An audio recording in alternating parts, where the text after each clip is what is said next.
ಹೆಗಲು ಕೊಟ್ಟ.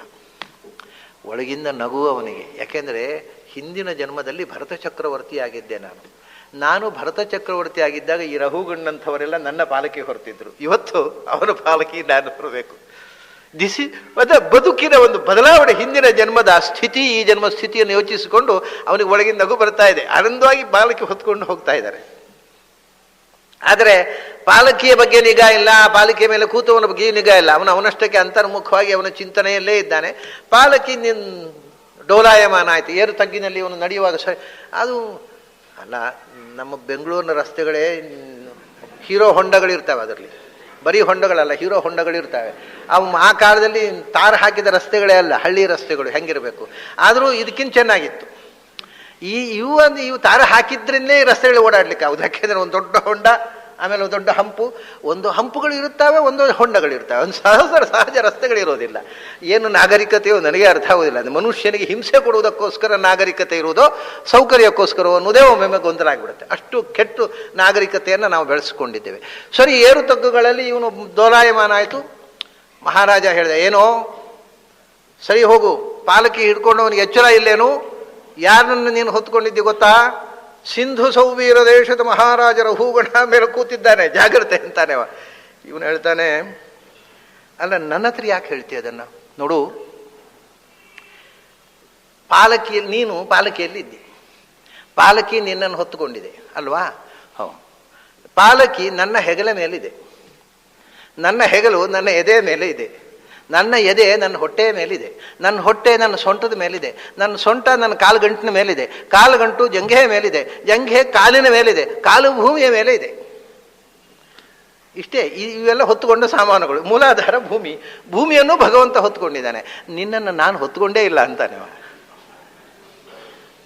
ಇವನು ಮಹಾಜ್ಞಾನಿ ಇರಬೇಕು, ಇಲ್ಲ ಇವನು ಕ್ರ್ಯಾಕ್ ಇರಬೇಕು, ಸೈಕಿಕ್. ಎರಡೇ. ಈ ಥರ ಮಾತಾಡಬೇಕಾಗಿದ್ದರೆ ಅವನು ಜ್ಞಾನಿ ಇರಬೇಕು, ಇಲ್ಲ ಸೈಕಿಕ್ ಇರಬೇಕು. ಬುದ್ಧಿ ನೆಟ್ಟಗಿಲ್ದಿದ್ದವರು ಮತ್ತು ಜ್ಞಾನಿಗಳು ಮಾತಾಡೋದು ಒಂದೇ ಥರ ಇರುತ್ತೆ. ಅಂದರೆ ಬುದ್ಧಿ ನೆಟ್ಟಗಿದ್ದವರಿಗೆ ಜ್ಞಾನಿಗಳಾಗಿ ಕಾಣುತ್ತೆ, ಬುದ್ಧಿ ನೆಟ್ಟಗಿಲ್ದಿದ್ದವರಿಗೆ ಸೈಕಿಕ್ ಅಂತ ಕಾಣುತ್ತೆ ಅವರ ಮಾತು. ಹಾಗಾಗಿ ಇವನು ಆಶ್ಚರ್ಯ ಆಗುತ್ತೆ, ಏನಪ್ಪ ಇವನು ಈ ಥರ ಮಾತಾಡ್ತಾನೆ. ನೋಡು, ಎಲ್ಲರನ್ನ ಹೊತ್ತುಕೊಂಡವನು ಅವನು. ನೀನು ಸಿಂಧು ಸೌವೀರ ದೇಶದ ರಾಜ ಅಂತ ಹೇಳ್ತಿ. ಯಾವಾಗ ರಾಜ ಆದ್ದಯ್ಯ ನೀನು ಹುಟ್ಟಿದೆ ಎಷ್ಟೋ, ನಿನ್ನ ಅಪ್ಪ ಸತ್ತ ಮೇಲೆ, ಅಲ್ಲಿ ತನಕ ನೀನು ಸಿಂಧು ಸೌವೀರ ದೇಶ ರಾಜ ಅಲ್ಲ. ಅದಕ್ಕಿಂತ ಮೊದಲು ಇತ್ತಲ್ಲ ಸಿಂಧು ಸೌವೀರ ದೇಶ. ಒಂದು ದಿವಸ ನಿನ್ನ ಶತ್ರು ರಾಜ ಬಂದು ರಟ್ಟೆ ಎಳೆದು ಹೊರಗೆ ಹಾಕಿ ಅವನು ಕೂತ್ಕೊಳ್ತಾನೆ. ಆವಾಗ ಯಾರು ಸಿಂಧು ಸೌವೀರ ದೇಶದ ರಾಜ? ಮತ್ತು ಸಿಂಧು ಸೌವೀರ ದೇಶ ಉಂಟಲ್ಲ, ಈ ನೆಲದ ಮಕ್ಕಳಯ್ಯ ನಾವು ಮಕ್ಕಳು, ನೆಲದ ಒಡೆಯರಲ್ಲ, ನೆಲದ ಮಕ್ಕಳು. ಯಾಕೆ ಈ ಅಹಂಕಾರ ಮಾಡ್ತಿ? ನಾಳೆ ನಾನು ಸಿಂಧು ಸೌವೀರ ದೇಶದ ರಾಜ, ಏನು ನಿನ್ನ ಸತ್ತಾಗ ನಿನ್ನನ್ನು ಸುಟ್ರೆ ಸಿಂಧು ಸೌವೀರ ದೇಶದ ರಾಜನ ಭಸ್ಮ ಅಂತ ಚಿನ್ನದ ಭಸ್ಮ ಬರುತ್ತಾ? ಮತ್ತೆ ಆ ಪಾಲಕಿ ಒಟ್ಟಿಗೆ ಸುಟ್ರೆ ಪಾಲಕಿಯ ಬೂದಿ ಮತ್ತು ಮಹಾರಾಜನ ಬೂದಿ ಅಂತ ಬೇರೆ ಮಾಡ್ಲಿಕ್ಕೆ ಬರುತ್ತಾ? ಏನು ಸುಮ್ಮನೆ ಅಹಂಕಾರ ಮಾಡ್ತಿ ಅಂತ ಕೇಳಿಬಿಟ್ಟ ಇವರು. ಅದು ಆ ರೀತಿ ರಾಜ ಕೆಳಗಿಳಿದು ನಮೋ ಮಹದ್ಭ್ಯೋಸ್ತು ನಮ ಶಿಶುಭ್ಯ ಅಂತ ದೊಡ್ಡವರಿಗೆ ಸಣ್ಣವರಿಗೆ ಎಂಥ ಜ್ಞಾನಿಗಳು ಯಾವ ರೂಪದಲ್ಲಿ ಬರ್ತಾರೆ ಗೊತ್ತಿಲ್ಲ. ಹುಚ್ಚರ ಹಾಗೆ ಕಾಣಿಸ್ತಾರೆ. ಮಹಾಜ್ಞಾನಿಗಳಿರಬಹುದು. ಈ ದೇಶದಲ್ಲಿರುವ ಎಲ್ಲ ಜ್ಞಾನಿಗಳಿಗೆ ನಮಸ್ಕಾರ ಅಂದ ಹಾಗೆ. ತ್ವಮಸ್ಯ ವಿಶ್ವಸ್ಯ ಪರಂ ನಿಧಾನಂ, ಈ ಜಗತ್ತಿನ ಎಲ್ಲಕ್ಕೂ ನಿಧಾನ. ಅವನು ಹೇಳಿದ ಹಾಗೆ ಪಾಲಕಿಗೆ, ಮಹಾರಾಜನಿಗೆ ಎಲ್ಲಕ್ಕೂ ನಿಧಾನ ಯಾವುದು ಅಂದರೆ ಈ ಭೂಮಿಯು ಎಲ್ಲಿದೆ? ಆಶ್ಚರ್ಯ ಅಲ್ವಾ? ಭೂಮಿ ಎಲ್ಲಿದೆ? ಭೂಮಿ ಆಕಾಶ ಎಲ್ಲಿದೆ? ಮತ್ತು ಆಕಾಶ ಹೇಗೆ ಹೊತ್ತುಕೊಂಡಿತು? ಆಕಾಶ ಹೊತ್ತುಕೊಳ್ಳಿಲ್ಲ. ಮತ್ತೆ ಭೂಮಿ, ಅದಕ್ಕೆ ಹಿಂದಿನವರು ಹೇಳ್ತಿದ್ರು ಭೂಮಿಯನ್ನು ಶೇಷ ಹೊತ್ಕೊಂಡಿದ್ದಾನಪ್ಪ ಅಂತ ಮಕ್ಕಳಿಗೆ ಕಥೆ ಹೇಳ್ತಿದ್ರು.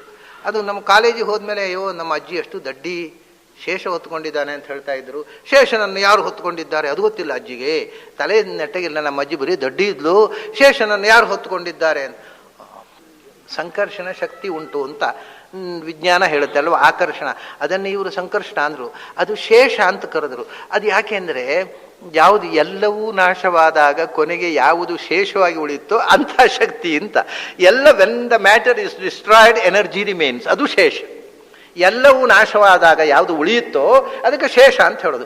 ಶಿಷ್ಯತೆ ಶೇಷ ಸಂಜ್ಞ, ಶಿಷ್ಯತೆ ಅಶೇಷ ಸಂಜ್ಞ ಅಂತ ಭಾಗವತದಲ್ಲಿ ಅದನ್ನು ಅವನು ಎಲ್ಲವೂ ಹೋದಾಗ ಉಳಿಯುವವನಿಗೆ ಶೇಷ ಅಂತ ಹೆಸರು. ಅವನೇ ಅಶೇಷ ಅಂದರು.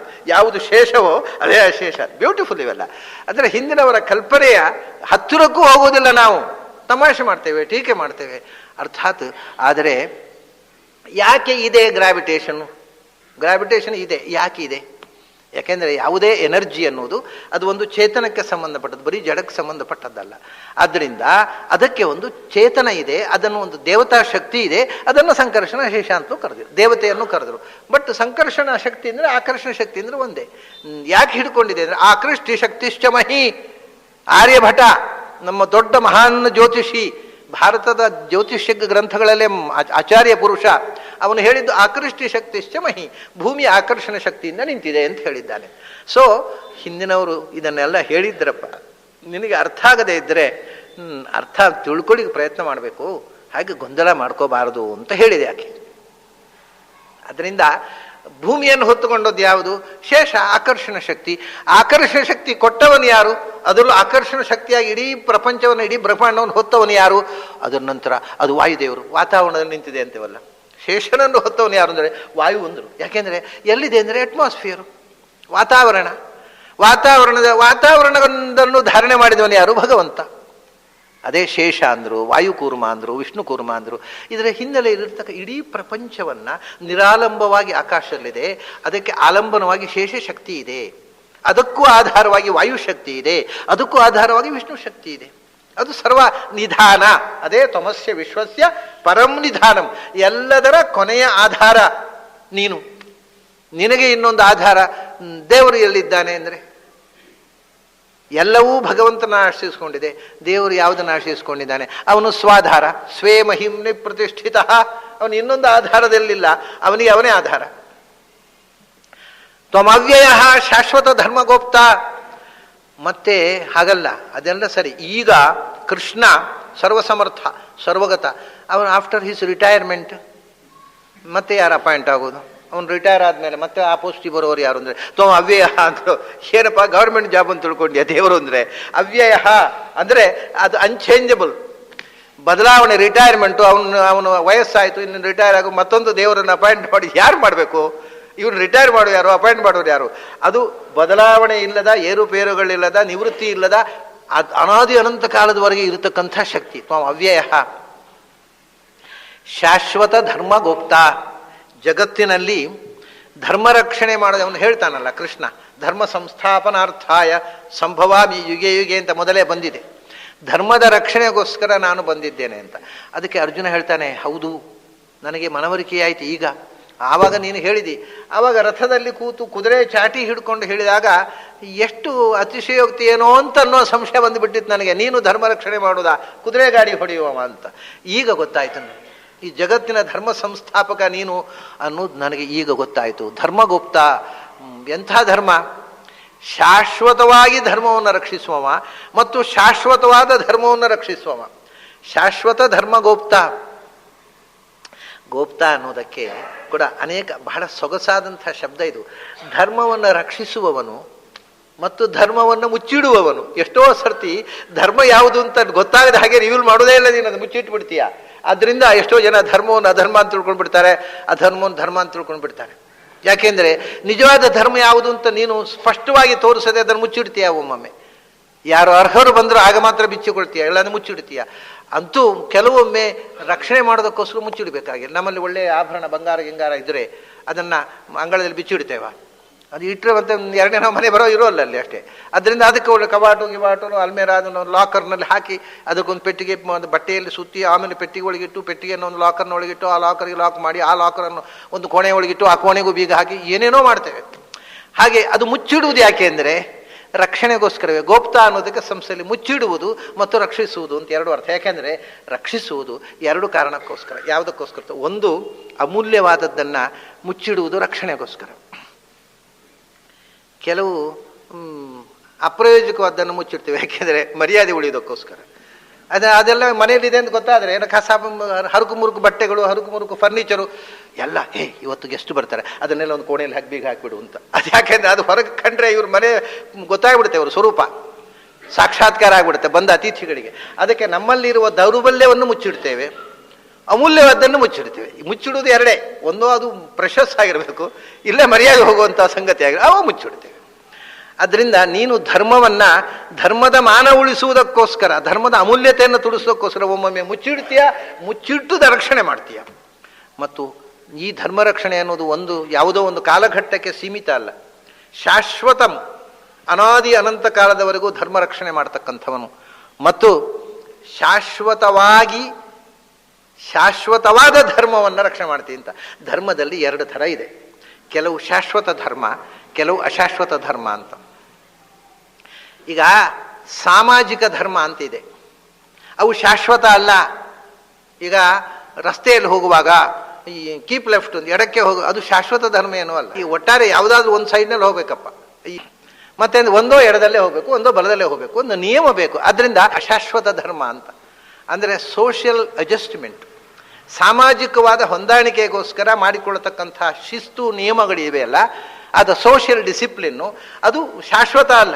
ಅದನ್ನು ಬೇಕಾದಾಗ ಬದಲಾಯಿಸಿಕೊಳ್ಳಬಹುದು ನಾವು, ನಮ್ಮ ಅನುಕೂಲತೆಗೆ ತಕ್ಕಂತೆ, ಸಮಾಜ ಬದಲಾದಂತೆ, ಸಾಮಾಜಿಕ ಸ್ಥಿತಿ ಬದಲಾದಂತೆ ಸಾಮಾಜಿಕ ಧರ್ಮವನ್ನು ಬೇಕಾದ ಹಾಗೆ ಬದಲಾಯಿಸ್ಬೋದು. ನಿಮಗೆ ಉದಾಹರಣೆ, ಬಹಳ ಶ್ರೇಷ್ಠವಾದ ಉದಾಹರಣೆ ಅಂದರೆ ಮದುವೆ. ನೀವು ಹಿಂದೆ ನೋಡಿದರೆ, ರಾಮಾಯಣ ಕಾಲದಲ್ಲಿ ನೋಡಿದರೆ, ರಾಮನಿಗೆ ಮದುವೆ ಆಗುವಾಗ 14 ವರ್ಷ, ನಿಮ್ಗೆ ಗೊತ್ತಿದೆ, ರಾಮಾಯಣದಲ್ಲಿ ಸ್ಪಷ್ಟ ಇದೆ. ಸೀತೆಗೆ 7 ವರ್ಷ. ಸೀತೆಗೆ 7 ವರ್ಷ ಅಂದರೆ, ಆಮೇಲೆ ಲಕ್ಷ್ಮಣನ ಹೆಂಡತಿ ಸೀತೆಯ ತಂಗಿ ಊರ್ಮಿಳೆಗೆ 6 ವರ್ಷ ಇರಬೇಕಲ್ಲ. ಅವನು 7 ವರ್ಷ ಅಂತ, 7 ವರ್ಷಕ್ಕಿಂತ ಕಮ್ಮಿ ಇರಬೇಕಲ್ಲ ತಂಗಿಗೆ. ಅದು ಬೇಕಿದ್ರೆ ಸೀತೆ ಅಯೋನಿಜ ಆದ್ದರಿಂದ ಅವಳಿಗೂ 7 ವರ್ಷಕ್ಕೆ ಹತ್ರ ಆಗಿದ್ದು. ಅಂತೂ ಸೀತೆಗಿಂತ ಚಿಕ್ಕವಳವರು. ಲಕ್ಷ್ಮಣನಿಗೆ ಊರ್ಮಿಳೆಯನ್ನು ಮದುವೆ ಮಾಡಿಕೊಟ್ರು. ಆ ನಂತರ ಕುಶಧ್ವಜನ ಮಕ್ಕಳನ್ನು ಭರತ ಶತ್ರುಘ್ನನಿಗೆ, ಅವರಿಗೆ ಅದಕ್ಕಿಂತಲೂ ಸಣ್ಣವರು ಇರಬೇಕಲ್ಲ. ಅಂದರೆ ಸುಮಾರು 5 ವರ್ಷ 5.5 ವರ್ಷದ ಮಕ್ಕಳನ್ನೆಲ್ಲ ಮದುವೆ ಮಾಡಿಕೊಟ್ಟಿದ್ದಾನೆ ಜನಕ. 5 ರಿಂದ 7 ವರ್ಷ. ಊರ್ಮಿಳೆ, ಶ್ರುತಕೀರ್ತಿ, ಮಾಂಡವಿ ಇವರೆಲ್ಲ 5 ರಿಂದ 7 ವರ್ಷ ವಯಸ್ಸು. ಆ ಕಾಲದಲ್ಲಿ ಅದು ರೂಢಿಯಲ್ಲಿದ್ದಂಥದ್ದು. 5 ರಿಂದ 7 ವರ್ಷ ತನಕ ಮದುವೆ ಮಾಡುವಂಥದ್ದು ಪ್ರಾಯ ಜನಕ ಮಾಡಿದ ಅಂದರೆ ಆ ಕಾಲದ ರೂಢಿ. ಅದು ಬಾಲ್ಯ ವಿವಾಹ ರೂಢಿಯಲ್ಲಿ. ಯಾಕೆಂದರೆ ಅದಕ್ಕೊಂದು ಕಾರಣ ಇದೆ. ಏನು ಅಂದರೆ, ಕೆಲವೊಮ್ಮೆ ಈಗ ಒಂದೊಂದು ಕಾಲದ ರೂಢಿ ಬಳಕೆ. ಈಗ ಈ 6-7 ವರ್ಷದಲ್ಲಿ ಉಪನಯನ ಮಾಡಿ ಗುರುಕುಲ ಕಳಿಸ್ತಿದ್ರು ಹುಡುಗರನ್ನು. ಹೆಣ್ಮಕ್ಕಳನ್ನು ಗುರುಕುಲಕ್ಕೆ ಕಳಿಸುವಂಥದ್ದು ಎಲ್ಲ ಕಾಲದಲ್ಲಿ ರೂಢಿ ಇರಲಿಲ್ಲ. ಕೆಲವೊಮ್ಮೆ ಅದು ಇತ್ತು, ಗುರುಕುಲಕ್ಕೆ ಹೋಗಿ ಕಲಿತ ಹೆಣ್ಮಕ್ಕಳು ಇದ್ದಾರೆ, ಆದರೆ ವಿರಳ. ಗಂಡು ಮಕ್ಕಳನ್ನು ಕಳಿಸುವಷ್ಟು ವ್ಯಾಪಕವಾಗಿ ಹೆಣ್ಮಕ್ಕಳನ್ನು ಗುರುಕುಲಕ್ಕೆ ಕಳಿಸ್ತಿರ್ಲಿಲ್ಲ. ಮತ್ತೆ ಏನು ಮಾಡ್ತಿದ್ರು ಅಂದರೆ, ಈ ಗುರುಕುಲದಲ್ಲಿ ಕಲಿತು ಪ್ರತಿ ಊರಿನಲ್ಲಿ ಬರ್ತಿದ್ರು. ಹಿಂದೆ ಶಾಲೆಗಳಿರಲಿಲ್ಲ. ಗುರುಕುಲದಲ್ಲಿ ಕಲಿತ ಮೇಲೆ ಊರಿಗೆ ಬರ್ತಾನೆ ಅವ. ಊರಿಗೆ ಬಂದು ಊರಿನಲ್ಲಿ ಪಾಠ ಹೇಳೋದು. ಮೇಷ್ಟ್ರು ಅವನೇ ಮೇಷ್ಟ್ರು ಮತ್ತೆ ಊರಿನ ಮಕ್ಕಳಿಗೆ. ಹಾಗೆ ಗುರುಕುಲದಿಂದ ಕಲಿತ ಮಕ್ಕಳು ಪ್ರತಿ ಊರಿನಲ್ಲಿ ಮನೆಯಲ್ಲಿ ವಿದ್ವಾಂಸರು ಇರ್ತಿದ್ರು. ಗುರುಕುಲದಿಂದ ಕಲಿತ ಮೇಲೆ ಅವರು ಪರ ಊರಿಗೆ ಹೋಗೋಲ್ಲ. ಗುರುಕುಲದಿಂದ ಬಂದ ಕೂಡಲೇ ವೀಸಾ ತಗೊಂಡು ಅಮೆರಿಕಕ್ಕೆ ಓಡ್ತಿರ್ಲಿಲ್ಲ. ಆಮೇಲೆ ಮನೆಯಲ್ಲೇ ಊರಲ್ಲೇ ಪಾಠ ಮಾಡೋದು. ಪಾಪ ಅವ್ರಿಗೆ ಪರ ಊರಿಗೆ ಹೋಗೋ ವಿಷಯವೇ ಗೊತ್ತಿರಲಿಲ್ಲ. ಸರಿ, ಪ್ರತಿಯೊಬ್ಬರು ಮನೆ ಬಂದರು, ಮನೆಯಲ್ಲಿ ಪಾಠ ಪ್ರವಚನ. ಆವಾಗ ಈ ಅಪ್ಪಂದಿರಿಗೆ ಏನು ಯೋಚನೆ ಗೊತ್ತುಂಟ, ಈ ಹುಡುಗರಲ್ಲಿ ನಮ್ಮ ಹುಡುಗಿ ಯಾವುದಾಗ್ಬೋದು ಅಂತ ಲೆಕ್ಕಾಚಾರ ತೆಗೆದು ಏಕೆಂದರೆ ಅವರಿಗೆ ಗುರುಕುಲಕ್ಕೆ ಕಳಿಸಲಿಕ್ಕೆ ಮನಸ್ಸಿಲ್ಲ, ದೂರ ಹುಡುಗಿಯರನ್ನು. ಕಡೆ ಊರಿನಲ್ಲೇ ಪಾಠ ಹೇಳುವ ಹುಡುಗರಿದ್ದಾರಲ್ವ, ಅದರಲ್ಲಿ ಯಾವ ಹುಡುಗ ಆಗ್ಬೋದು ಅಂತ ನೋಡಿ, ಅಪ್ಪ ನಮ್ಮ ಹುಡುಗಿಗೆ ಪಾಠ ಹೇಳು ಅಂತ ಅಲ್ಲೇ ಗುರುಕುಲಕ್ಕೆ, ಅಲ್ಲೇ ಊರಿನಲ್ಲಿ ಪಾಠ ಹೇಳ್ತಕ್ಕಂಥ ಹುಡುಗರ ಕೈಯಲ್ಲಿ ಕಳಿಸ್ತಿದ್ರು. ಕಡೆ ಕಳಿಸುವ ಮುಂಚೆ ಕಡೆಗೆ ಲವ್ ಮ್ಯಾರೇಜ್ ಆಗಿಬಿಟ್ರೆ ಏನು ಮಾಡೋದು, ಅದಕ್ಕೆ ಮದುವೆ ಮಾಡ್ಕೋ ಪಾಠ ಹೇಳು ಅಂತ. 7 ವರ್ಷದಲ್ಲಿ ಅವನು ಗುರುಕುಲ ಕಳಿಸೋದು, ನೀನೇ ಗಂಡ, ಟೀಚರ್ ಕಮ್ ಹಸ್ಬೆಂಡ್, ನೀನೇ ಮದುವೆ ಮಾಡ್ಕೋ, ನೀನೇ ಪಾಠ ಹೇಳು ನಿನ್ನ ಹೆಂಡತಿಗೆ ಅಂತ. ಇದು ಒಂದು ಕಾಲದಲ್ಲೇ ಬಹಳ ಪ್ರಾಕ್ಟಿಕಲ್ ಆಗಿತ್ತು. ಚಿಕ್ಕ ವಯಸ್ಸಿನಲ್ಲಿ ಗುರುಕುಲ ಕಳಿಸುವಾಗ ಮದುವೆ ಮಾಡಿ ಕಳಿಸ್ಬಿಡೋದು.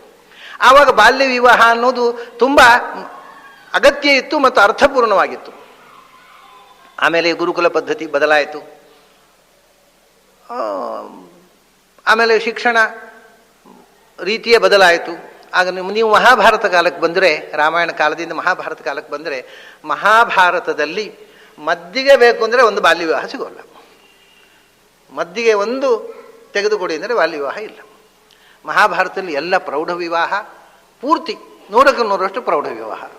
ಅದರ ನಂತರ ಮತ್ತೆ ಪುನಃ ಬಾಲ್ಯ ವಿವಾಹ ಶುರುವಾಯಿತು ಒಂದು 2000 ವರ್ಷದ ಹಿಂದೆ. ಯಾಕೆಂದರೆ ಈ ದೇಶದಲ್ಲಿ ಪ್ರಾಯ ಅದು ಬರಲಿಕ್ಕೆ ಕಾರಣ ಬೇರೆ ಬೇರೆ ದೇಶದ ದಾಳಿಗೆ ಈ ದೇಶ ತತ್ತರಿಸಿತು. ಇಸ್ಲಾಮು, ಕ್ರೈಸ್ತರು, ಪೋರ್ಚುಗೀಸರು, ಮುಸಲ್ಮಾನರು, ಬೇರೆ ಬೇರೆ ಮತದಿಂದ ಈ ದೇಶದ ಮೇಲೆ ರಾಜರುಗಳು ದಾಳಿ ಮಾಡಿದಾಗ ಹೆಣ್ಮಕ್ಳನ್ನು ಶಾಲೆ ಕಳಿಸೋದು ನಿಲ್ಲಿಸಿದರು. ಶಾಲೆ ಕಳಿಸಿದ್ರೆ ಮನೆ ಬರ್ತಾ ಅವ್ರನ್ನ ಮತಾಂತರ ಮಾಡೋದು, ಎಳ್ಕೊಂಡು ಹೋಗೋದು, ಏನೇನೋ ನಡೀತಿತ್ತು ಒಂದು ಕಾಲದಲ್ಲಿ. ಅದಕ್ಕೆ ಹೆಣ್ಮಕ್ಳನ್ನ ಶಾಲೆ ಕಳಿಸೋದು ನಿಲ್ಲಿಸಿದ್ರು. ಮನೆಯಲ್ಲೇ ಬೇಗ ಮದುವೆ ಮಾಡಿ ಗಂಡನ ಮನೆ ಕಳಿಸ್ಬಿಡೋದು. ಇದು ಭಯದಿಂದ ಬಂದ ಮತ್ತೆ ರೀಅಡ್ಜಸ್ಟ್ಮೆಂಟ್. ಬಾಲ್ಯ ವಿವಾಹ ಬಂದದ್ದು ಧರ್ಮಶಾಸ್ತ್ರದಿಂದ ಅಲ್ಲ, ಸೋಷಿಯಲ್ ಫಿಯರ್, ಸಾಮಾಜಿಕವಾಗಿ ಮಕ್ಕಳ ಸುರಕ್ಷಿತತೆಯ ಹೆದರಿಕೆಯಿಂದ ಬೇಗ ಮದುವೆ ಮಾಡಿ ಕೊಟ್ಬಿಟ್ರೆ ನಮ್ಮ ಜವಾಬ್ದಾರಿ ಮುಗೀತು, ಇಲ್ಲದಿದ್ರೆ ಏನು ಅಪಾಯವು ಅಂತ ಒಂಥರ ಭಯದಿಂದ ಚಿಕ್ಕ ವಯಸ್ಸಿನಲ್ಲಿ ಬಾಲ್ಯ ವಿವಾಹ ಪ್ರಾರಂಭ ಆಯಿತು. ಆಮೇಲೆ ಕ್ರಮೇಣ ದೇಶ ಪ್ರಬುದ್ಧವಾಯಿತು, ಇಂಥ ಪರಕೀಯ ವಿದೇಶಿ ಆಕ್ರಮಣದ ಭಯ ಕಮ್ಮಿ ಆಯಿತು, ಮತ್ತೆ ಪ್ರಬುದ್ಧವಾಗಿ ವಿವಾಹ ಬಂತು. ಅಂದರೆ ಇದೆಲ್ಲವೂ ಸೋಷಿಯಲ್ ಧರ್ಮ. ಯಾವಾಗ ಮದುವೆ ಆಗಬೇಕು, ಎಷ್ಟನೇ ವಯಸ್ಸಿನಲ್ಲಿ ಅಂದರೆ ಧರ್ಮಶಾಸ್ತ್ರ ಹೇಳೋಲ್ಲ. ಅವ್ರು ಏನು ಹೇಳ್ತಾರೆ ಗೊತ್ತಾ, ನಮ್ಮ ಪಂಡಿತರ ಕೇಳಿದ್ರೆ ಹೇಳ್ತಾರೆ ಇಷ್ಟು ವಯಸ್ಸಿನಲ್ಲಿ ಆಗಬೇಕು, ಇಲ್ಲದಿದ್ದರೆ ಇಷ್ಟು ಗೋದಾನ ಕೊಡಬೇಕು, ಇಷ್ಟು ತೆಂಗಿನಕಾಯಿ ದಾನ ಕೊಡಬೇಕು ಅಂತೆಲ್ಲ ಹೇಳ್ತಾರೆ. ಆದರೆ ಧರ್ಮಶಾಸ್ತ್ರ ಹೇಳೋಲ್ಲ. ಧರ್ಮಶಾಸ್ತ್ರಕ್ಕೆ ಕಾಮನ್ ಸೆನ್ಸ್ ಇದೆ, ಅದು ಹೇಳುತ್ತೆ ಯಾವಾಗ ಮದುವೆ ಆಗಬೇಕು ಅಂದರೆ, ಅಲ್ಲಯ್ಯ ಮದುವೆ ಆಗಬೇಕು ಅಂತ ಅನ್ನೋದೇ ನಮ್ಮ ಅಭಿಪ್ರಾಯ ಇಲ್ಲ, ಅದು ನಿನ್ನ ಖುಷಿ, ನಮ್ಮ ಹತ್ರ ಯಾಕೆ ಹೇಳ್ತೀನಿ ಅಂತಾರೆ ಅವರು. ಮದುವೆ ಆಗಬೇಕೋ ಬೇಡೋ ಅನ್ನೋದು ನಾವು ಹೇಳಿದ್ದೇವೆ ಮದುವೆ ಆಗು ಅಂತ, ಎಷ್ಟೇ ವಯಸ್ಸಿಗೆ ಆಗಬೇಕು ನಮ್ಮ ಹತ್ರ ಅಂತ ಕೇಳೋದು ಅಂತ. ನಮ್ಮ ಹತ್ರ ಕೇಳಿದರೆ ಮದುವೆ ಆಗಬೇಕು ಅನ್ನೋದೇ ನಾವು ಒಪ್ಪಿಗೆ ಕೊಟ್ಟದ್ದಲ್ಲ, ನಿನ್ನ ಖಯಾಲಿ ಮದುವೆ ಮಾಡ್ಕೊಂಡಿದ್ದಿ, ಯಾವಾಗ ಆಗಬೇಕು ಅಂತ ಆಯಿತು ಆವಾಗ ಮಾಡ್ಕೋ ಅಷ್ಟೇ, ನಮ್ಮ ಹತ್ರ ಯಾಕೆ ಕೇಳ್ತೀಯ ಅಂತಾರೆ. ಸೊ ಯಯೋರೇವ ಸಮಂ ವಿತ್ತಂ ಯಯೋರೇವ ಸಮಂ ವಯಃ, ಹೆಣ್ಣಿಗೆ ಗಂಡಿಗೆ ಮ್ಯಾಚಿಂಗ್ ಆದ ಏಜಿನಲ್ಲಿ ಮದುವೆ ಮಾಡ್ರಿ ಅಂತ ಹೇಳ್ತಾರೆ ಹೊರತು ಇಷ್ಟನೇ ವಯಸ್ಸು ಅಂತ ಹೇಳೋಲ್ಲ ಅವರು. ಅದನ್ನು ಅವರವರ ಚಾಯ್ಸ್ ಅಲ್ವಾ, ನಾವು ಮದುವೆ ಮಾಡ್ಕೊಂತ ಹೇಳಿದ್ದೇವ ಇಲ್ಲ ಅಲ್ವಾ, ಮತ್ತು ನಮ್ಮತ್ತೆ ಯಾಕೆ ಕೇಳಿ ತಿಂತಾರೆ ಅವರು. ಏಜ್ ಕೇಳೋಲ್ಲ, ನಿನಗೆ ಮದುವೆ ಮಾಡಬೇಕು ಅಂತ ಯಾವಾಗ ಮನಸ್ಸಾಯ್ತೋ, ಎಷ್ಟು ವಯಸ್ಸಿನ ಹುಡುಗಿಯನ್ನು ಮದುವೆ ಮಾಡ್ಕೋಬೇಕು ಅಂತ ಮನಸ್ಸಾಯ್ತೋ ಆ ಹುಡುಗಿಗೆ ನಿನ್ನ ಮೇಲೆ ಇಷ್ಟ ಆದರೆ ಮದುವೆ ಮಾಡ್ಕೋ ಅಷ್ಟೇ, ನಮ್ಮ ಹತ್ರ ಕೇಳಿಬಿಡ ಅಂತಾರೆ ಶಾಸ್ತ್ರಕಾರರು.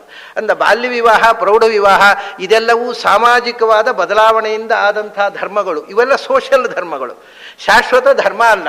ಅದಕ್ಕೆ ಅರ್ಜುನ ಒಂದು ವಿಶೇಷಣೆ ಕೊಡ್ತಾನೆ, ಶಾಶ್ವತ ಧರ್ಮಗೋಪ್ತ. ಯಾವುದು ಶಾಶ್ವತ ಧರ್ಮ ಅಂದರೆ ಸತ್ಯ ಹೇಳಬೇಕು, ಸತ್ಯಂವದ ವೇದ ಈ ಸಾಮಾಜಿಕ ಧರ್ಮದ ಬಗ್ಗೆ ಹೇಳುವುದಿಲ್ಲ, ಅದು ಶಾಶ್ವತ ಧರ್ಮ ಅಥವಾ ಸನಾತನ ಧರ್ಮವನ್ನು ಹೇಳುತ್ತೆ. ಯಾವ ಸತ್ಯ ಹೇಳು, ಒಂದು ಕಾಲದಲ್ಲಿ ಸತ್ಯ ಹೇಳಬೇಕು ಅನ್ನೋ ಧರ್ಮ, ಈಗ ಕಾಲ ಬದಲಾಗಿದೆ, ಈಗ ಸುಳ್ಳು ಹೇಳುವುದೇ ಧರ್ಮ ಅಂತ ಯಾರು ಹೇಳ್ತಾರ? ಸುಳ್ಳು ಹೇಳುವವರು ಕೂಡ ಹೇಳೋಲ್ಲ.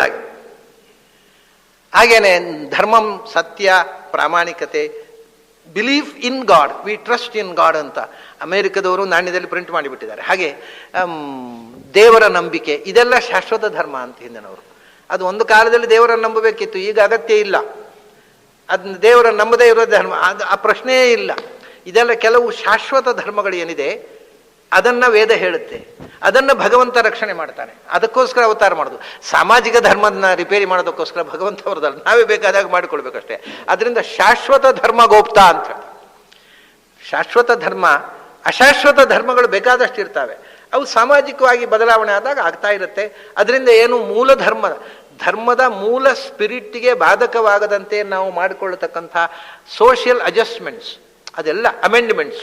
ಈಗ ನಮ್ಮ ಸಾಮಾಜಿಕ ಧರ್ಮ ಉಂಟಲ್ಲ, ಅದು ನಮ್ಮ ಕಾನ್ಸ್ಟಿಟ್ಯೂಷನ್ ಸಾಮಾಜಿಕ ಧರ್ಮವನ್ನು ಹೇಳುವಂಥದ್ದು. ಕಾನ್ಸ್ಟಿಟ್ಯೂಷನ್ ಅಮೆಂಡ್ ಮಾಡಬಹುದು ಅಂದರೆ ಏನರ್ಥ? ಸಾಮಾಜಿಕ ಧರ್ಮವನ್ನು ಬದಲಿಸಬಹುದು ಅಂತ ಅರ್ಥ. ನಮ್ಮಲ್ಲಿ ಇರತಕ್ಕ ಧರ್ಮಶಾಸ್ತ್ರ ಗ್ರಂಥಗಳಿವೆಯಲ್ಲ, ಮನುಸ್ಮೃತಿ, ಯಾಜ್ಞವಲ್ಕ್ಯ ಸ್ಮೃತಿ, ಇವೆಲ್ಲ ಅದರಲ್ಲಿ ಶಾಶ್ವತ ಧರ್ಮದ ಬಗ್ಗೆ ಹೇಳ್ತಾರೆ. ಆದರೆ ಆಯಾ ಕಾಲದ ರಾಜರುಗಳು ಬರೆದಿರತಕ್ಕ ಋಷಿಮುನಿಗಳಿಂದ ಬರೆಸಿದಂತಹ ದ ದೆನ್ ಕಾನ್ಸ್ಟಿಟ್ಯೂಷನ್ಸ್. ಆದ್ದರಿಂದ ಸ್ಮೃತಿ ಗ್ರಂಥಗಳನ್ನು ಕೂಡ ನಾವು ಬದಲಿಸಬಹುದು. ಇವತ್ತಿಗೆ ಅದು ಕಾಲಬಾಧಿತ ಆಗಿದ್ದರೆ, ಅಯ್ಯೋ ಮನುಸ್ಮೃತಿಯನ್ನು ಹೇಳಿಬಿಟ್ಟಿದೆ, ಏನು ತಲೆ ಬಿಸಿ ಮಾಡಿಕೊಳ್ಬೇಡಿ, ಮನು ಹೇಳಿದ್ದು ಸಾವಿರಾರು ವರ್ಷಗಳ ಹಿಂದೆ, ಇವತ್ತಿಗೆ ಅಪ್ಲಿಕಬಲ್ ಅಲ್ಲದೇ ಇರತಕ್ಕಂಥ ಧರ್ಮ ಇದ್ದರೆ ಅದನ್ನು ಬದಲಿಸಬಹುದು. ಆದರೆ ಬದಲಿಸುವವನು ಧರ್ಮದ ಬಗ್ಗೆ ಕಾಳಜಿ ಇರುವವನಾಗಿರಬೇಕು. ನನಗೆ ಅನುಕೂಲ ಆಗುತ್ತೆ ಚೇಂಜ್ ಮಾಡಿದರೆ ಅಂತ ಸ್ವಾರ್ಥಿಯಾದವರು ಧರ್ಮವನ್ನು ಬದಲಾವಣೆ ಮಾಡಬಾರದು. ಸಮಾಜ ಹಿತದೃಷ್ಟಿಯಿಂದ ಆ ಕಾಲದಲ್ಲಿ ಇದ್ದದ್ದು ಬೇಕಾದಷ್ಟು ಮಾಡಿದ್ದಾರೆ. ಧರ್ಮದಲ್ಲಿ ಬದಲಾವಣೆ ಬೇಕಾದಷ್ಟಾಗಿದೆ. ಮನುಸ್ಮೃತಿ ಹೇಳಿದ್ದೆಲ್ಲ ಇವತ್ತು ಆಚರಣೆಯಲ್ಲಿಲ್ಲ. ಅದು ಹಿಂದಿನ ಕಾಲದಲ್ಲಿ, ಈಗ ಆಗೋಲ್ಲ. ಯಾಕೆಂದರೆ ಮನು ಹೇಳ್ತಾನೆ ಮತ್ತು ಅನೇಕ ಧರ್ಮಶಾಸ್ತ್ರಗಾರರು ಹೇಳ್ತಾರೆ ಏನು ಅಂದರೆ, ದೇವರ ಆ ಶಬ್ದವೇ ಹೇಳ್ತಲ್ಲ, ಇದು ನಮ್ಮ ದೇಶದ ಪ್ರಾಚೀನ ಸಂಸ್ಕೃತಿಯಲ್ಲಿ ಬಂದದ್ದು. ಅಣ್ಣನಿಂದ, ಅಣ್ಣ ಮದುವೆ ಮಾಡಿಕೊಂಡ, ತಮ್ಮ ಇದ್ದಾನೆ, ತಮ್ಮ ಮದುವೆ ಆಗಲಿಲ್ಲ, ಅಣ್ಣನಿಗೆ ಮದುವೆ ಆಗಿದೆ, ಮಕ್ಕಳಾಗೋ ಮುಂಚೆ ಅಣ್ಣ ಸತ್ತ. ಆಗ ಏನು ಮಾಡಬೇಕು? ಇದು ವಿದೇಶದಲ್ಲಿ ಕೂಡ ಆಚರಣೆಯಲ್ಲಿ ಜ್ಯೂಸು ಆಚರಣೆಗೆ ಇವತ್ತಿಗೂ ಯಹೂದ್ಯರಲ್ಲಿ ಆಚರಣೆ ಇದೆ. ಅದೇ ರೀತಿ ಭಾರತದಲ್ಲಿ ಇತ್ತು. ಅತ್ತಿಗೆಯನ್ನು ತಮ್ಮ ಮದುವೆ ಮಾಡಿಕೊಂಡು ಆಕೆಯಲ್ಲಿ ಸಂತಾನ ಪಡಿಬೇಕು ಅಂತ. ಇದು ಹಿಂದಿನ ಸ್ಮೃತಿಗಳಲ್ಲಿ ಹೇಳಿದ್ದಾರೆ. ಇವತ್ತು ಮಾಡ್ತಾರಾ? ಅದು ಹಿಂದಿನ ಕಾಲದ್ದು, ಈಗಲ್ಲ. ಇದೇ ವಿಷಯ. ಯಾವುದೇ ಕಾಲಕ್ಕೆ ಹೇಳಿರ್ತಕ್ಕಂಥ ಧರ್ಮ ಒಂದು ಕಾಲಕ್ಕೆ ಕಾಲಬಾಧಿತ ಆಗಬಹುದು. ಅದು ಯಹೂದ್ಯರಲ್ಲಿದೆ, ಭಾರತದಲ್ಲಿತ್ತು ಈ ಸಂಪ್ರದಾಯ. ಅಣ್ಣನ ಹೆಂಡತಿ ಸಂತಾನ ಇಲ್ಲದೆ ಗಂಡನನ್ನು ಕಳ್ಕೊಂಡ್ರೆ ಮೈದುನನಿಂದ ಸಂತಾನ ಪಡಿಬೇಕು. ಯಾಕೆ ಅಂದರೆ ಆವಾಗ ದೇಶದಲ್ಲಿ ಜನಸಂಖ್ಯೆ ಬೇಕಿತ್ತು. ಜನ ಕಮ್ಮಿ ಇದ್ದರೂ ಈ ದೇಶದಲ್ಲಿ ಈ ನಿಯಮ ಮಾಡುವಾಗ ನಮ್ಮ ದೇಶದಲ್ಲಿ ಸುಮಾರು ಒಂದು ಪಾಂಡವರ ಕಾಲದಲ್ಲಿ ಇದ್ದದ್ದು 5 ಕೋಟಿ ಜನ. ಈಗ ಅದಕ್ಕೆ ಮತ್ತೆ 100 ಕೋಟಿ ಸೇರಿಸ್ಬೇಕು, ಮತ್ತೆ 100 ಕೋಟಿ ಸೇರಿಸ್ಬೇಕು. 5 ಕೋಟಿ ಜನ ಇದ್ದದ್ದು. 5 ಕೋಟಿ ಜನ ಇಡೀ ದೇಶದಲ್ಲಿ ಇದ್ದಾಗ ಜನಸಂಖ್ಯೆಯ ಅಗತ್ಯ ಇತ್ತು. ಆವಾಗ ಪ್ರತಿಯೊಬ್ಬ ತಾಯಿಯೂ ಈ ದೇಶಕ್ಕೆ ಒಂದು ಮಗುವನ್ನು ಕೊಡಿ ಅಂತ, ಅದು ದೊಡ್ಡ ಒಂದು ಪುಣ್ಯದ ಕೆಲಸ ಅಂತ. ಜನಸಂಖ್ಯೆ ಹೆಚ್ಚಿಸಬೇಕು, ಜನಬಲ ಈ ದೇಶದಲ್ಲಿ ಸಮೃದ್ಧವಾದ ಜನಬಲ ಬೇಕು. ಯಾಕೆಂದರೆ ಅಕ್ಕಪಕ್ಕದಿಂದ ನಿಮಗೆ ಗೊತ್ತಿದೆ, ರಾವಣನಂಥವರು ಈ ದೇಶಕ್ಕೆ ಬಂದು ಇಲ್ಲಿರತಕ್ಕಂಥ ಜನರನ್ನು ದಮನ ಮಾಡ್ತಿದ್ದ. ಅದನ್ನು ಪ್ರತಿಭಟನೆ ಮಾಡ್ತಕ್ಕಂಥ ಜನಬಲ ಈ ದೇಶದಲ್ಲಿರಲಿಲ್ಲ. ಅದಕ್ಕಾಗಿ ರಾಮನಂಥವ್ರು ಬರಬೇಕಾಯ್ತು. ಹಾಗೆ ಜನಬಲವನ್ನು ಹೆಚ್ಚಿಸಬೇಕು ಅನ್ನುವಂಥ ಕಾಲ ಇದ್ದಾಗ ಪ್ರತಿ ಹೆಣ್ಣು ನಿಯೋಗ ಪದ್ಧತಿಯಿಂದಾದರೂ ಸಂತಾನ ಪಡೆಯಿರಿ. ಈಗ ಜನಸಂಖ್ಯೆ ಏನಾಗಿದೆ ನಿಮಗೆ ಗೊತ್ತಿದೆ. ಅದರಿಂದ ಈಗ ಯಾವ ತಾಯಿ ಹೆರೋಲ್ವೋ ಆಕೆ ಮಹಾಮಾತೆ ಅಂತ ನಮಸ್ಕಾರ ಮಾಡೋ ಸ್ಥಿತಿ ಬಂದಿದೆ. ಪಾಪ ಯಾರು ಆಕೆನ ಬಂಜೆ ಅಂತ ಬೈಯೋಲ್ಲ. ಈಗ ಯಾರು ಮಕ್ಕಳನ್ನು ಸಮಾಜ ಕೊಡೋಲ್ವೋ ಆಕೆ ಪುಣ್ಯಾತ್ಗಿತ್ತಿ. ಯಾಕೆಂದರೆ ಇಲ್ಲಿ ರಸ್ತೆಯಲ್ಲಿ ನಡೀಲಿಕ್ಕಾದ್ರೂ ಬಿಟ್ಲಲ್ವ ಈ ಜನರು. ನಮಗೆ ಓಡಾಡೋದೇ ಸಾಧ್ಯ ಇಲ್ಲ. ಈ ಭಾರತದಲ್ಲಿ ಸಮೃದ್ಧವಾಗಿ ಬೆಳೆಯೋದು ಅಂದರೆ ಜನಸಂಖ್ಯೆ ಮಾತ್ರ, ಇನ್ನೇನೂ ಬೆಳೆಯೋಲ್ಲ. ಆ ಥರ ಆಗಿಬಿಟ್ಟಿದೆ ನಮ್ಮ ಅವಸ್ಥೆ. ಹಾಗಾಗಿ ಅದು ಒಂದು ಕಾರಣ. ಇದೆಲ್ಲ ಇದು ಶಾಶ್ವತ ಧರ್ಮ ಅಲ್ಲ, ಬದಲಾಯಿಸುವ ಧರ್ಮಗಳು. ಅರ್ಜುನ ಹೇಳ್ತಾನೆ, ತ್ವಂ ಅವ್ಯಯ ಶಾಶ್ವತ ಧರ್ಮ ಗೋಪ್ತ ಸನಾತನಸ್ತ್ವಂ. ಆದ್ದರಿಂದ ನೀನು ಸನಾತನಸ್ತ್ವಂ ಪುರುಷೋ ಮತೋಮೇ. ನೀನು ಸನಾತನ ಅಂದರೆ ಎಲ್ಲ ಕಾಲದಲ್ಲೂ ಇರುವ ಅಂತ. ಅದು ಆಯ್ತಲ್ಲ, ಸುಮಾರು ಸರ್ತಿ ಹೇಳಿ ಆಯಿತು. ಆದರೆ ಇದಕ್ಕೆ ಇನ್ನೊಂದು ಅರ್ಥ ಇದೆ. ನೀನು ಸನಾತನನಾದ ಪುರುಷ. ಪುರುಷ ಅನ್ನುವ ಶಬ್ದ ಕೂಡ ನಿಜವಾಗಿ ವೇದ ಕಾಲದಲ್ಲಿ ಪುರುಷ ಅಂತ ದೇವರಿಗೆ ಹೇಳ್ತಾ ಇದ್ದದ್ದು. ಸಹಸ್ರ ಶೀರ್ಷ ಪುರುಷ ಸಹಸ್ರಾಕ್ಷ ಸಹಸ್ರಪಾತ್. ಪುರುಷ ಸೂಕ್ತ ಅಂತಂದರೆ ಭಗವಂತನ ಸೂಕ್ತ ಅಂತ ಅರ್ಥ. ಪುರುಷ ಶಬ್ದಕ್ಕೆ ದೇವರು ಅನ್ನುವ ಅರ್ಥ ಮೂಲತಃ ಇದ್ದು. ಪುರುಷ ಅಂದರೆ ದೇವರು, ಆತ್ಮ ಅಂದರೆ ದೇವರು. ಈಗ ನಾವು ಇದೆಲ್ಲ ನಮಗೆ ಅಪರಿಚಿತವಾದ ವಸ್ತು, ಆದ್ದರಿಂದ ದೇವರು ಅದನ್ನೆಲ್ಲ ನಾವು ಲೋಕದಲ್ಲಿ ಬಳಸ್ತಾ ಇದ್ದೇವೆ. ಇನ್ನೂ ತಮಾಷೆ ಏನು ಅಂದರೆ, ಪುರುಷ ಅಂದರೆ ದೇವರು, ಅದರ ನಂತರ ಪುರುಷ ಅಂದರೆ ಶಬ್ದದ ಅರ್ಥ ಏನು ಗೊತ್ತುಂಟ? ಪುರದಲ್ಲಿ ಇರುವ ಶಕ್ತಿ. ಪುರ ಅಂದರೆ ಪರ್ಫೆಕ್ಟ್ ಬಾಡಿ. ಹಕ್ಕಿಯ ದೇಹವನ್ನು ಪುರ ಅನ್ನೋದಿಲ್ಲ. ಪೂರ್ಣತೆಯನ್ನು ಪಡೆದ ಶರೀರ ಉಂಟಲ್ಲ, ಅದು ಪುರದಲ್ಲಿ ಇರುವವನು ಪುರುಷ. ಪುರದಲ್ಲಿ ಭಗವಂತ ಇದ್ದಾನೆ, ಅವನು ಮುಖ್ಯ ಪುರುಷ. ಅದರ ನಂತರ ನಾವು ಇದ್ದೇವೆ, ನಾವು ಪುರುಷರೇ. ಅದೇ ಮತ್ತೆ ಗಂಡಸರು ಮಾತ್ರ ಯಾಕೆ ಪುರುಷರು? ಅದು ತಪ್ಪು. ಮತ್ತೆ ಅದು ಸಂಸ್ಕೃತ ಪಂಡಿತರು ಮಾಡಿದ ತಪ್ಪು. ಸಂಸ್ಕೃತದಲ್ಲಿ ಪುರುಷ ಅಂದರೆ ಗಂಡು, ಹ್ಯೂಮನ್ ಬೀಯಿಂಗ್ ಅಂತ ಅರ್ಥ, ಮ್ಯಾನ್ ಅಂತ ಅರ್ಥ ಅಲ್ಲ. ಪುರುಷ ಅಂದರೆ ಹ್ಯೂಮನ್ ಬೀಯಿಂಗ್, ದೇಹದ ಒಳಗೆ ಇರತಕ್ಕ ಜೀವ. ಹೆಣ್ಣಿಗೂ ಪುರುಷ ಅಂತ ಹೆಸರು, ಗಂಡಿಗೂ ಪುರುಷ ಅಂತ ಹೆಸರು. ಅದರಿಂದ ಪುರುಷ ಅಂದರೆ ಪರಮಾತ್ಮ. ಎರಡನೇ ಅರ್ಥ ದೇಹದ ಒಳಗಿರತಕ್ಕ ಜೀವ, ಹೆಣ್ಣು ಅಥವಾ ಗಂಡು. ಅದು ಹೆಣ್ಣು ಜೀವ, ಗಂಡು ಜೀವ ಅಂತ. ಅದು ಪ್ರಾಯ ಸಂಸ್ಕೃತದಲ್ಲಿ ಎರಡನ್ನು ಪುರುಷ ಅಂತ ಹೇಳಿದರು. ಅದನ್ನು ಬೇರೆ ಭಾಷೆಯಲ್ಲಿ ಹೇಳೋಲ್ಲ, ಹೆಣ್ಣು ಜೀವ ಗಂಡು ಜೀವ ಅಂತ. ಆದರೆ ನಮ್ಮ ಸೌತ್ ಕೆನಡಾದಲ್ಲಿ ತುಳುವಿನಲ್ಲಿ ಮಾತ್ರ ಅದಕ್ಕೆ ಶಬ್ದ ಇದೆ, ಪೊಣ್ಣು ಜೀವ ಆಣು ಜೀವ ಅಂತ ಹೇಳ್ತಾರೆ. ಅದನ್ನು ಪೊಣ್ಣು ಜೇವು ಆಣು ಜೀವ ಎರಡು ಜೀವ ಆಗಿಬಿಟ್ಟಿದೆ. ಆದರೆ ಪೊಣ್ಣು ಜೀವ ಆಣು ಜೀವ ಅಂತ ಅಂದರೆ ಹೆಣ್ಣು ಜೀವ ಗಂಡು ಜೀವ ಅಂತ ತುಳುವಿನಲ್ಲಿ ಹೇಳ್ತಾರೆ. ನನಗೆ ತಿಳಿದ ಹಾಗೆ ಇನ್ಯಾವ ಭಾಷೆಯಲ್ಲೂ ಹೀಗೆ ಜೀವಕ್ಕೆ ಲಿಂಗವನ್ನು ಸಂಬಂಧಪಟ್ಟು ಹೇಳುವಂಥದ್ದಿಲ್ಲ. ಅದೇ ಪುರುಷ ಅಂದರೆ ಹೆಣ್ಣು ಜೀವ ಅಥವಾ ಗಂಡು ಜೀವ ಯಾವುದೂ ಆಗ್ಬೋದು. ಪುರುಷ ಅಂದರೆ ಪುರದ ಒಳಗಿರತಕ್ಕ ಜೀವ. ಆದರೆ ಅದು ಭಗವಂತನೇ ಅಧೀನವಾಗಿರುವಂಥದ್ದು. ಇದರ ಒಡೆತನ ಇಲ್ಲ. ಬಾಡಿಗೆ ಮನೆ ಒಕ್ಕಲೆ ಬೀಸಾಗಿ ಹೇಳ್ಬೇಕಲ್ಲ, ಇಲ್ಲೇ ಕಾಯಿ ಬಿದ್ದು ಬಿಡ್ತೇನೆ, ಇರ್ಲಿಕ್ಕಿಲ್ಲ. ಆದ್ದರಿಂದ ಈ ಪುರದ ಒಡೆಯ ಯಾರು? ನಾವಲ್ಲ. ನಾವು ಒಡೆಯರಾಗಿದ್ದರೆ ನಾವು ಬಿಟ್ಟು ಲಿಫ್ಟ್ ಕೊಟ್ಟ ಕೂತೆವು, ಅವನು ಇಳಿದೆವು ಅಷ್ಟೇ. ಯಾರು ಇದರ ಒಡೆಯನವನು? ಪುರುಷ, ಅದು ಭಗವಂತ. ಅದು ಹೇಳುದು ಅಂಥ ಪುರುಷ ನೀನು. ಎರಡನೇ, ನಾವು ಪುರುಷರು, ದೇಹದ ಒಳಗಿರ್ತಕ್ಕಂಥ ಎಲ್ಲರೂ ಪುರುಷರೇ. ದೇಹದೊಳಗೆ ತತ್ವಾಭಿಮಾನ ದೇವತೆಗಳಿದ್ದಾರೆ, ಅವರು ಪುರುಷರೇ. ಕೊನೆಗೆ ನಾವು ಇದ್ದೇವೆ ಜೀವರು, ಅವರು ಪುರುಷರೇ. ಆದರೆ ಪ್ರಧಾನ ಪುರುಷ ಮತಃ, ನನ್ನ ಅಭಿಪ್ರಾಯ ಪ್ರಕಾರ ನಿಜವಾದ ಪುರುಷ ಅಂದರೆ ನೀನೇ. ಉಳಿದವರೆಲ್ಲ ನಾಮಕೆ ವಾಸ್ತೆ ಪುರುಷರು, ಒಳಗಿರುವವರಷ್ಟೇ. ಒಳಗಿರುವವ್ರನ್ನೆಲ್ಲ ಪುರುಷರು ಅಂತ ಹೇಳಲಿಕ್ಕಾಗತ್ತಾ? ಅದು ಒಳಗೆ ಇದ್ದು ಅದನ್ನು ನಿಯಂತ್ರಿಸುವ ಯಜಮಾನ ಯಾರೋ ಅವನು ನಿಜವಾದ ಪುರುಷ. ಅದರಿಂದ ನೀನೇ ಪುರುಷ ಅಂತ ಅನ್ನುವುದಕ್ಕೆ ನನ್ನ ಹತ್ರ ಸಾಕ್ಷಿ ಇದೆ ಅಂತ. ಯಾಕೆಂದರೆ ಸನಾತನ ಸನಾತನ ಅಂದರೆ ಒಂದು ಎಲ್ಲ ಕಾಲದಲ್ಲೂ ಇರುವಂಥದ್ದು, ಅದು ಒಂದು ಆಯ್ತು ಮಾತು, ಎಲ್ಲ ಕಾಲದಲ್ಲಿ ಇರುವವ. ಈ ಪುರುಷ ಎಲ್ಲ ಕಾಲದಲ್ಲಿಯೂ ಎಲ್ಲ ದೇಹದಲ್ಲಿಯೂ ಇರುವವನಲ್ಲ. ಒಬ್ಬೊಬ್ಬ ಪುರುಷ ಒಂದೊಂದು ದೇಹದಲ್ಲಿ ಇರ್ತಾನೆ. ನಾನು ನನ್ನ ದೇಹದಲ್ಲಿ, ನೀವು ನಿಮ್ಮ ದೇಹದಲ್ಲಿ, ಅವರವರ ದೇಹದಲ್ಲಿ. ಭಗವಂತ ಎಲ್ಲರ ದೇಹದಲ್ಲಿಯೂ ಇದ್ದಾನೆ. ಅದಕ್ಕೆ ಯಲ್ಲಾಪುರ ಊರಲ್ಲ, ಯಲ್ಲಾಪುರದಲ್ಲಿಯೂ ಇದ್ದಾನೆ ಭಗವಂತ ಯಲ್ಲಾಪುರದಲ್ಲಿ ಇರುವುದರಿಂದ ಅವನು ನಿಜವಾದ ಪುರುಷ. ಒಂದು ಪುರದಲ್ಲಿ ಇರುವವನಲ್ಲ. ನಾವು ಒಂದು ಪುರದಲ್ಲಿ ಸ್ವಲ್ಪ ಕಾಲ, ಆಮೇಲೆ ಇನ್ನೊಂದು ಪುರ, ಹಾಗಲ್ಲ, ಅವನು ಎಲ್ಲ ಕಾಲದಲ್ಲಿಯೂ ಎಲ್ಲ ಪುರದಲ್ಲಿಯೂ ಇರುವವ. ಆದ್ದರಿಂದ ನಿಜವಾದ ಪುರುಷ ಅಂತ ಸನಾತನ. ನಾತನ ಅಂದರೆ ನಾದನ ಅಂದರು, ನಾತನ ಅಂದರು ಒಂದೇ ಸಂಸ್ಥೆ. ತಾಥಾ ದ ಮೂರನೇ ಅಕ್ಷರ. ಆ ಮೂರನೇ ಅಕ್ಷರ ತಾಥಾ ದ, ಅದು ಮೂರನೇ ಅಕ್ಷರ ದ ಆಯ್ತು. ಅದನ್ನ ನಾತನ ಅಂದರೆ ನಾದನ, ಸನಾತನ ಅಂದರೆ ಸನಾದನ, ಅಂದರೆ ನಾದದಿಂದ ಸಹಿತನಾದವ, ಅಂದರೆ ವೇದದಿಂದ ವಾಚ್ಯನಾದವ ಅಂತ. ನೀನೇ ನಿಜವಾದ ಮೂಲ ಪುರುಷ, ಉಳಿದವರು ಯಾರೂ ಪುರುಷರಲ್ಲ ಅಂತ ಪುರುಷ ಸೂಕ್ತ ಪ್ರತಿಪಾದ್ಯನಾದವ ನೀನು. ಪುರುಷ ಸೂಕ್ತದಿಂದ ಬೇರೆ ಯಾವ ಪುರುಷರನ್ನು ಹೇಳೋಲ್ಲ ವೇದ. ಆದ್ದರಿಂದ ನಾದದಿಂದ ಸಹಿತನಾದವ ಸನಾತನ. ಈ ಸಮಸ್ತ ವೇದ ಪ್ರತಿಪಾದ್ಯನಾದನವ, ಪುರುಷ ಶಬ್ದ ವಾಚ್ಯನಾಗಿ ಸಮಸ್ತ ವೇದ ಪ್ರತಿಪಾದ್ಯನಾದವ ನೀನೇ ಅಂತ ನನಗೆ ಮನವರಿಕೆಯಾಯಿತು.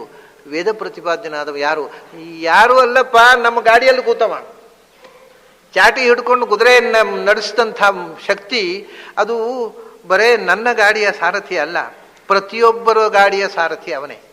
ಈ ದೇಹವೇ ಗಾಡಿ, ದೇಹ ಅನ್ನೋದೇ ಶರೀರಂ ರಥಮೇವಚ.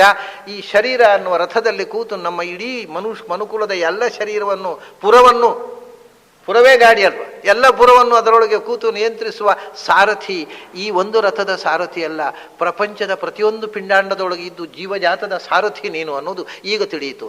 ಯಾಕಂದ್ರೆ ನನಗೆ ನನ್ನ ರಥದಲ್ಲಿ ಮಾತ್ರ ಕೃಷ್ಣ ಇದ್ದಾನೆ ಅಂತ ತಿಳ್ಕೊಂಡಿದ್ದೆ. ಈಗ ನೋಡಿದರೆ ಇಲ್ಲಿ 18 ಅಕ್ಷೋಹಿಣಿ ಸೈನಿಕರಿದ್ದಾರೆ, ಸಾವಿರಾರು ಮಂದಿ, ಲಕ್ಷಾಂತರ ಮಂದಿ ರಥಿಕರಿದ್ದಾರೆ, ಸುಮಾರು 4 ಲಕ್ಷ ರಥಗಳಿದ್ದವಲ್ಲಿ.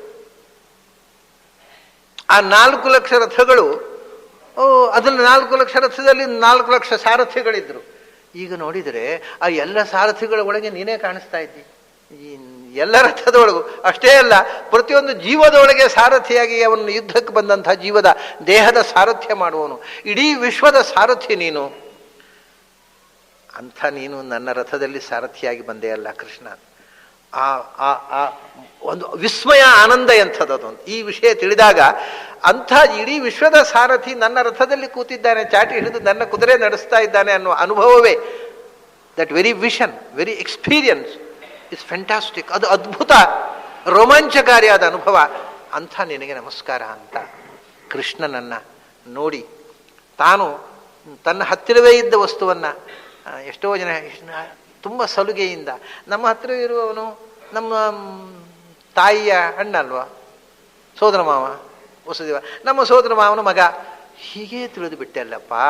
ಇಡೀ ವಿಶ್ವವನ್ನು ನಿಯಂತ್ರಿಸುವ ಪರಶಕ್ತಿಯನ್ನು ನಮ್ಮ ಸೋದರ ಮಾವನ ಮಗ, ನಮ್ಮ ಕುಟುಂಬದವ, ನಮ್ಮ ಪೈಕಿಯವ ಅಂತ ಇಷ್ಟು ಸಸಾರವಾಗಿ ಕಂಡುಬಿಟ್ಟೆ. ಎಂಥ ಅದ್ಭುತವಾದ ವಸ್ತು ನನ್ನ ಪಕ್ಕದಲ್ಲಿದೆ, ಕಲ್ಪನೆ ಮಾಡಲಿಕ್ಕಾಗದ ವಿಸ್ಮಯ, ಆಶ್ಚರ್ಯಗಳಿಗೆ ಒಳಗಾದಂಥ ಅವನು. ಬರೇ ಏನೂ ಇಲ್ಲ, ಬಹಳ ಆಶ್ಚರ್ಯ ಆದರೆ ಮಾತು ಮುಖವಾಗಿಬಿಡುತ್ತೆ, ಮತ್ತೆ ಕೈ ಜೋಡಿಸುವುದಷ್ಟೇ. ನಮಸ್ತೆ ನಮಸ್ತೆ ನಮಸ್ತೆ ನಮಸ್ತೆ, ಇನ್ನೇನಿಲ್ಲ. ನಿನಗೆ ದೊಡ್ಡ ನಮಸ್ಕಾರ. ಭೂಯಿಷ್ಠಾಂತೆ ನಮ್ಮ ಉತ್ತಿಂಬಿಧೇಮ, ಅದಕ್ಕಿಂತ ಹೆಚ್ಚು ಏನು ಮಾಡಲಾರೆವು ನಾವು. ನಮ್ಮ ಪ್ರತಿಯೊಂದೂ ಕೂಡ ನಿನ್ನಿಂದ ನಿಯಂತ್ರಿತ, ಅದಕ್ಕೆ ಪ್ರತಿಯಾಗಿ ನಾವು ಏನು ಮಾಡಬಲ್ಲೆವು. ಭೂಯಿಷ್ಠಾಂತೆ ನಮ ಉತ್ತಿಂ, ದೊಡ್ಡ ನಮಸ್ಕಾರ ನಿನಗೆ ಅಂತಾನೆ ಅರ್ಜುನ ಅನ್ನುವಲ್ಲಿಗೆ ಇವತ್ತಿನ ಗೀತಾ ಚಿಂತನವನ್ನು ಮುಗಿಸೋಣ. ಮತ್ತೆ ನಾಳೆ ಸಂಜೆ ಸೇರಿದಾಗ ಅಲ್ಲಿ ತನಕ ನಿಮಗೆಲ್ಲ